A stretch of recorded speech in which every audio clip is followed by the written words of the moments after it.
महाभारत का युद्ध समाप्त हो चुका था।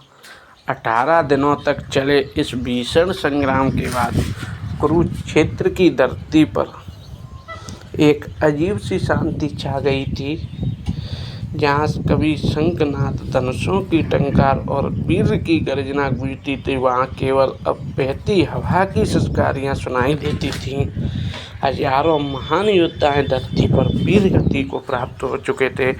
कौरवों का अंत हो चुका था, पांडवों की विजय हो चुकी थी।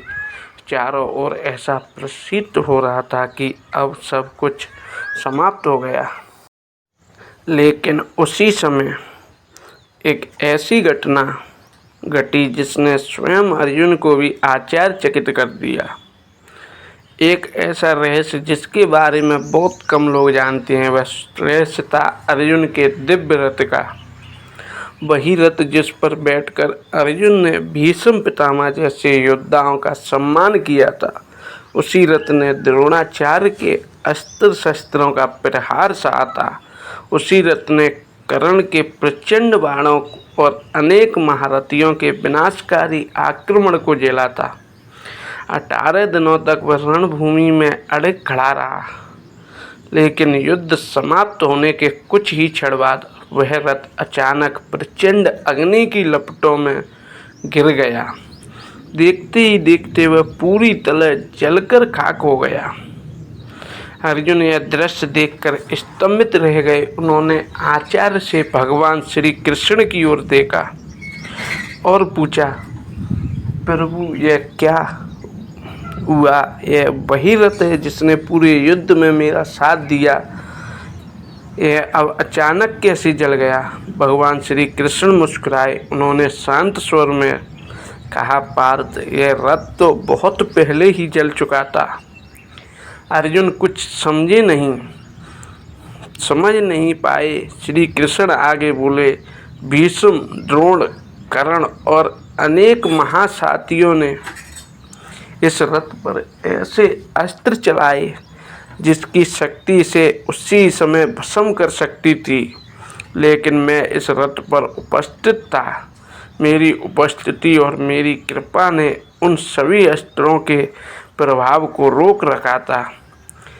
अब जब युद्ध समाप्त हो चुका है और मैं इस रथ से उतर चुका हूँ, तब उन दिव्य अस्त्रों का शेष प्रभाव प्रकट हुआ। इसलिए यह रथ अब अग्नि में विलीन हो गया है। यह सुनकर अर्जुन की आंखें नम हो गईं। उन्हें समझ आ गया कि युद्ध में उनकी विजय केवल उनके पराक्रम से नहीं हुई थी। हर क्षण, हर संकट प्रहार उसके साथ स्वयं भगवान श्री कृष्ण थे। उन्होंने ही अदृश्य रूप से अर्जुन की रक्षा की थी। अर्जुन ने विनम्र होकर श्री कृष्ण के चरणों में सिर झुका दिया। उसी क्षण उन्हें अनुभव हुआ कि मनुष्य चाहे कितना भी शक्तिशाली क्यों ना हो, ईश्वर की कृपा के बिना उसकी शक्ति अधूरी है। इस घटना से हमें एक गहरी सीख मिलती है। जीवन में कई बार हमें लगता है कि हम अपनी सफलता केवल अपनी मेहनत से प्राप्त करते हैं, लेकिन सच्चाई यह है कि अनेक ऐसी अदृश्य शक्तियाँ, आशीर्वाद, शुभ चिंतक और ईश्वर की कृपा हमारे साथ होती है, जिसका हमें स्वयं भी पता नहीं चलता। इसलिए सफलता मिलने पर भी कभी अहंकार नहीं करना चाहिए, हमेशा विनम्र रहना चाहिए, क्योंकि जब तक ईश्वर की कृपा हमारे साथ रहती है, तब तक जीवन के सबसे बड़े संकट भी हमारा कुछ नहीं बिगाड़ पाते। यही अर्जुन के दिव्य रथ का रहस्य था और यही भगवान श्री कृष्ण की अद्भुत लीला थी। तो दोस्तों, इस कहानी से आपको क्या सीखने को मिला, कमेंट करके ज़रूर बताएं।